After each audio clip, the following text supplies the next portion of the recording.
எங்க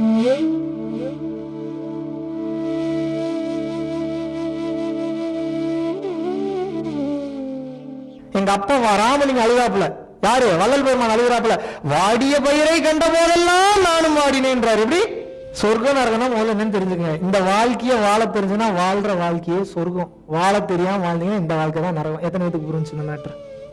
எப்படி அன்பு காட்டுறதுனே தெரியாம வாழ்ந்துருக்கீங்க இவ்வளவு நாள்.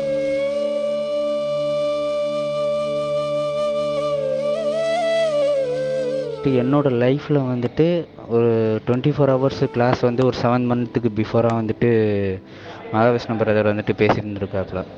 ஸோ அந்த ஒரு வீடியோ வந்துட்டு என் லைஃப்பில் நிறைய ஒரு சேஞ்சஸ் கொண்டு வந்துச்சு. லைஃப்பை வந்துட்டு எந்தமாரி ஒரு டைமென்ஷனில் பார்க்கணும், எந்தமாரி அட்டாச்மெண்ட்டோடு இருக்கணும் அப்படிங்கிற விஷயங்கள், அவ்வளோ விஷயங்கள் தெளிவாக பேசியிருப்பாப்புல. உண்மையிலேயே ரொம்பவே பிரமிப்பாகவும் இருக்குது. என் லைஃப்பில் அதேமாரி தான் இப்போயும் ஃபாலோ பண்ணிக்கிட்டு இருக்கேன். பட் எந்த அளவுக்கும் வந்துட்டு மனசையும் பாதிக்காத அளவுக்கு எப்படி லைஃப்பை கொண்டு போகணும் அப்படிங்கிற மாதிரி ஒரு புரிதலை ஏற்படுத்தினுச்சு அந்த வீடியோ எனக்கு. உண்மையிலேயே ரொம்ப தேங்க்யூ மகாவிஷ்ணு பிரதர்.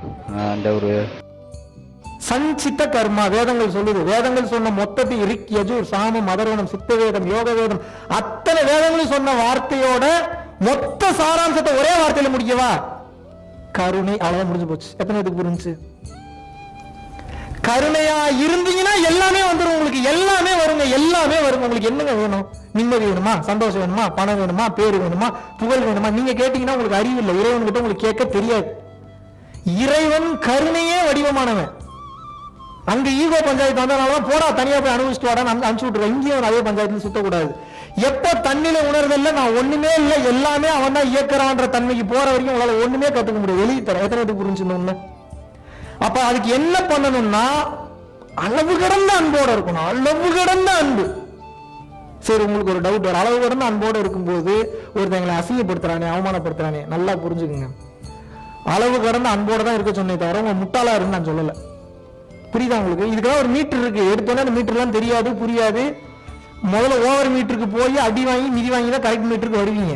இதுக்கப்புறம் தான் டிராவல். இனிமேல் தான் வாழவே போறீங்க. இந்த 2 நாள் கழிச்சுதான் நீங்க வாழவே போறீங்க.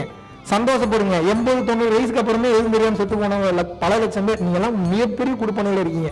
ஏன் எங்க அப்பா கண்ட்ரோலுக்கு வந்துட்டீங்க? வேற வழியில கருமையே வடிவம் உங்களுக்கு தெளிய வைக்காம அனுப்பவே மாட்டாரு. எப்படி தெளிய வச்சாரு? ஆனா இதுக்கப்புறமா தெளிஞ்சு வாழணும். எப்படி வாழணும்னு சொல்ற நல்லா புரிஞ்சுக்குங்க, நல்லா கேட்டுக்குங்க. நீங்க தவம் பண்ணலன்னா கூட பிரச்சனை இல்லை. கர்மா கலியும் தான். தவம் பண்ணா கர்மா கலியும், தவமும் அவசியம் தான், அதுல மாற்று கருத்து இல்லை. இருந்தாலும் தவத்தை விட மாபெரும் ஒரு முக்கியமான தேவை என்பது எல்லா உயிர்கள் மேலேயும் நீங்க அன்பா இருக்கணும். ஏன் அன்பா இருக்கணும்? நான் தத்துவம் பேசல உங்களுக்கு. நான் அன்பாக இரு, கருணையாக இரு, அறம் செய்ய விரும்பலாம் பேசல. ஏன் செய்யணும்னு முதல்ல சொல்லிக்கிறேன். நம்ம எல்லாருமே சுயநலவாதின்னு தெரிஞ்சு போச்சு இல்ல? சுயநலத்தோட ஆழ்ந்த கட்டும் சுயநலம் போனீங்கன்னா தான் சுயநலமற்ற தன்மை வெளிப்படும். பாதியிலே நின்றுட்டு இருக்கீங்க. எத்தனை பேர் இங்க நான் மிகப்பெரிய தாய் தன்மையில இருக்கேன், அந்த தன்மையில இருக்கேன், இந்த தன்மை, அதெல்லாம் ஒன்றும் கிடையாது. உங்க பிள்ளைய மட்டும் தானே பாத்துக்கிறீங்க. பக்கத்து வீட்டு பிள்ளையமா சேர்த்து நல்லா பாத்துக்கிறீங்க நீங்க. அப்புறம் என்ன உங்களுக்கு அதை பெரிய நான் வந்து இப்படிப்பட்டவங்க, நான் அப்படிப்பட்டவங்க, நான் ரொம்ப கேர் பண்ணிக்கிறேன் வச்சுக்கிறேன். உங்க புள்ள செத்துட்டானா கண்ணில் வந்து தண்ணீர் வருது. அடுத்தவங்க புள்ள செத்தா ஃபீல் பண்ணீங்க. உங்க புள்ள செத்தா எவ்வளவு கண்ணீர் வருமோ அதே அளவு ஈக்குவலா வருதா? எங்க அப்பா வராம நீங்க அழுகாப்புல, யாரு வள்ளல் பெருமான் அழுகிறாப்புல, வாடிய பயிரை கண்ட போதெல்லாம் நானும் வாடினேன்றார். எப்படி? யாரு எந்த முட்டா பையங்க பயிர் வாடினதுக்கு கண்ணீர் விட்டாலுவான்? அதுதான் உண்மையான கருணை. இன்னைக்கு இந்த தன்னிலை உணர்வுகளுக்கு நீங்க வரலன்னா எங்க போனாலும் கத்துக்க முடியாது. வெளியே தர எங்க போனீங்கன்னாலும் கத்துக்க முடியாது. ஒண்ணுமே கத்துக்க முடியாது. ஏன்? இது வேற மாதிரி போயிட்டு இருக்கு இந்த உலகம். வேண்டாம், அவ்வளவு டீப்பெல்லாம் போக வேண்டாம். நீங்க முழிச்சுக்குங்க. நீ உங்களுக்கு பிராப்தம் இருக்கு, நீங்க முழிச்சுக்கங்க, முழிச்சுக்கங்க, முழிச்சுக்கங்க, முழிச்சுக்கங்க. இருக்கிற வரைக்கும் யூட்டிலைஸ் பண்ணிக்கங்க. நல்லா புரிஞ்சுக்கங்க. சஞ்சித கர்மா அப்படின்னா என்ன? 1000 மூட்டை, ஒரு எக்ஸாம்பிளுக்கு 1000 மூட்டை பாவம் இருக்கு. பாக்குறாரு மேல இருந்து, இந்த பீஸ் இவ்வளவு தப்பு பண்ணி இருக்குதா, சரி ஓகே, முதல்ல ஒரு 100 மூட்டையை போய் கழிச்சு விட்டுவான்னு முதல் ரவுண்ட் அனுப்புறாங்க. நீங்க எப்படி இந்த 100 வருஷம் எப்படி தெரியும் உங்களுக்கு? 100 வருஷமா இப்படியா அப்படியா அப்படின்றதுக்குள்ள போயிடும். 100 வருஷம்ன்றது மேல இருந்து பாத்தீங்கன்னா டைம்ன்றதே கிடையாது. அதுவே ஒரு பெரிய இல்யூஷன் தான். எத்தனை பேருக்கு தெரியும் உண்மை? டைம் என்பதே ஒரு மாபெரும் இல்யூஷன் தாங்க. இந்த பூமியினுடைய இந்த சுழற்சியில, இந்த புவியீர்ப்பு விசையில இருக்கிற வரைக்கும் இதெல்லாம் உண்மை மாதிரியே தெரியும். டைம் ஆகிற மாதிரியே தெரியும். கோமா ஸ்டேஜ்ல இருந்து படுத்து எந்திரிச்சவனுக்கு அடுத்த செகண்ட் எந்திரிச்ச மாதிரிதான் இருக்குது. அப்ப மனம் தானே உங்களுக்கு பிரச்சனை பண்ணுது. டைம் இருக்கு இல்லைன்னு சொல்றது இது மனமற்ற நிலை. அப்ப எப்படி சுச்சு போயிட்டே இருக்கணும். எப்ப தேவையோ அந்த நிலைக்கு போயிடணும், படாரம் இந்த நிலைக்கு வந்துடணும், பரவசத்துக்கு போயிடணும், மறுபடியும் வந்துடணும். தேவைனா யூஸ் பண்ணிக்கணும், தேவைன்னா கழட்டி விட்டுறணும். இவ்வளவுதான் ஞானம். ஏன் அன்பா இருக்குன்னு சொல்றோமோ அதை தெரிஞ்சுக்கங்க. நீங்க எவ்வளவுக்கு எவ்வளவு இன்னொரு உயிர்கள் மேல அன்பு காட்ட ஆரம்பிக்கிறீங்களோ அவ்வளவுக்கு அவ்வளவு இறைவன் உங்கள் மீது அன்பு காட்டுவார். ஏன் படைத்தது இறைவன் எல்லா உயிர்களையும். இன்ஃபேக்ட் இறைவன் தான், எல்லாமே இறைவன் தான். அவ்வளவு டீப்பா போனீங்கன்னா குழந்தைங்க இப்ப பேசிக் மட்டும் புரிஞ்சுக்கங்க. எல்லா உயிர்களையும் அவன் படைச்சிருக்கான். அவன் வேலை என்ன எல்லாத்துக்கும் சோறு போடுறது, நல்லா பாத்துக்கிறது. அவன் வேலையை இப்ப நீங்க பாத்துக்கிட்டீங்கன்னா உங்க வேலை யார் பாத்துப்பா? அவ்வளவுதான் மேட்ரு. இது என்ன பெரிய குழப்பம் இருக்கு உங்களுக்கு? சரி, எப்படி எங்கிருந்து நான் அன்பு காட்ட ஆரம்பிக்கிறது? இதுவே தெரியலன்னா என்ன நம்ம அறிவாளி? எப்படி அன்பு காட்டுறதுனே தெரியாம வாழ்ந்துருக்கீங்க இவ்வளவு நாள். புரியுதா? நம்ம எங்க தப்பு பண்றோம் உணர முடியுதா? கொஞ்சமாவது ஃபீல் ஆகுதா உங்களுக்கு? எங்கெல்லாம் தப்பு பண்ணிருக்கோன்றது புரியுதா புரியலையா உங்களுக்கு? இன்னொரு உயிர்கள் மேல அளவு கடந்த அன்பு நீங்க காட்டுற வரைக்கும் இறைவன் உங்க மேல கருணை ஒரு துளி கூட காட்ட மாட்டா. எழுதி வச்சுக்கோங்க, எழுதி வச்சுக்கோங்க. எதுக்கு காட்டணும்? எதுக்கு உங்க மேல காட்டணும்?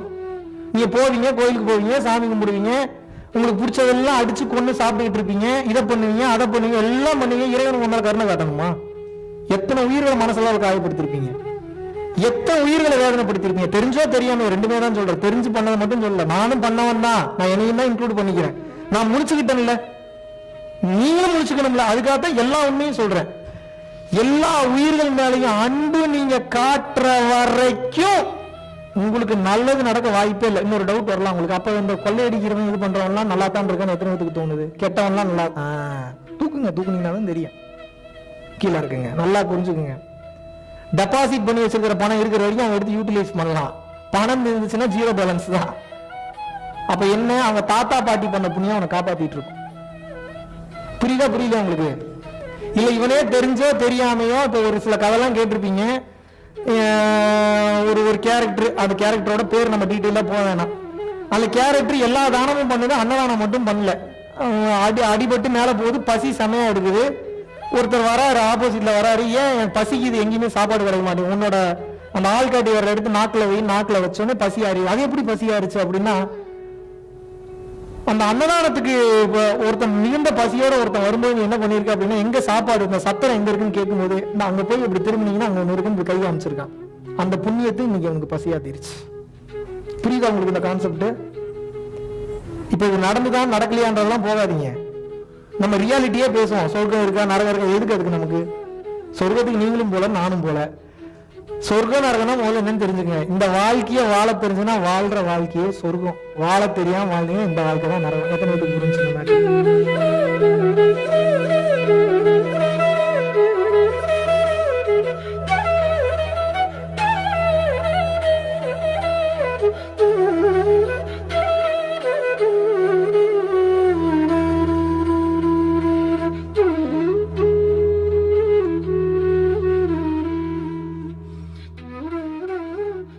பல லட்சம் மக்களுக்கு உணவளித்து அவர்களுடைய பசிப்பினியை ஆற்றுவதற்குண்டான ஒரு மாபெரும் வாய்ப்பை அந்த பிரபஞ்சமும் மக்களாகி நீங்களும் இன்றைக்கு நமது அறக்கட்டளைக்கும் அறக்கட்டளையினுடைய நிர்வாகிகளுக்கும் மற்றும் தன்னார்வ தொண்டர்களுக்கும் நீங்கள் வழங்கியிருக்கின்றீர்கள். அதன் மூலியமாக பல உயிர்களுக்கு அன்னதானம் பண்ணிட்டு இருந்திருக்கோம். பல உயிர்களுக்கு பாத்தீங்கன்னா வஸ்திர தானம், துணிமணி எடுத்து கொடுத்துருக்கோம். பல உயிர்களுக்கு கல்வித்தொகை கட்ட முடியாத பல நபர்களுக்கு பாத்தீங்கன்னா கல்வித்தொகை கட்டி வச்சிருக்கோம். அது போக ஸ்போர்ட்ஸ் கோட்டால நல்ல லெவல்ல ரீச் ஆனவங்களுக்கு ஸ்போர்ட்ஸ் கோட்டால நல்ல லெவல்ல வரணும்னு சொல்லி அவங்களுக்கு ஸ்பான்சர்ஷிப் பண்ணி அடுத்தடுத்த கட்டத்துக்கு அமைச்சு வச்சிருந்திருக்கோம். ஃபுட்பால்ல நேஷனல் லெவல்ல பரம்பொருள் ஃபவுண்டேஷனுக்கு நன்கொடையாக நீங்கள் அனுப்பும் போது உங்களால் எவ்வளவு முடியுமோ அவ்வளவு இவ்வளவுதான் பண்ணணும் அப்படின்ற நிர்பந்தம் கிடையாது. உங்களால் எவ்வளவு முடியுமோ அவ்வளவு நீங்க அனுப்பும் போது இன்னும் பல உயிர்கள் வாழ்வில் மிக சிறந்த நிலை அடையும். அந்த புண்ணியம் நிச்சயமாக உங்களுக்கு சேரும். சோ உங்களது வாழ்வில் பல பிரச்சனைகளை மாற்றி அமைக்க பல டோர்ஸ் ஓபன் ஆக உங்ககிட்ட இருக்கிறத அதிகமாக வெளியே கொடுங்கள். உங்களால் முடிந்தவர்களுக்கு உங்கள் கைகளாலேயே கொடுங்கள்.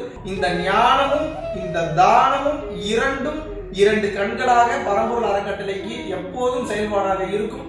அதற்கு உங்களால் முடிந்த பண உதவியையோ அல்லது பொருள் உதவியோ நீங்க செய்யணும் விருப்பப்படுறவங்க ரெகுலர் பேசிஸ்ல பண்ணும்போது இந்த ஃபவுண்டேஷனை அடுத்த கட்டம் மக்களுக்கு உதவுவதற்காக நாம் நடத்தி கொண்டு செல்லலாம். நன்றி, வணக்கம்.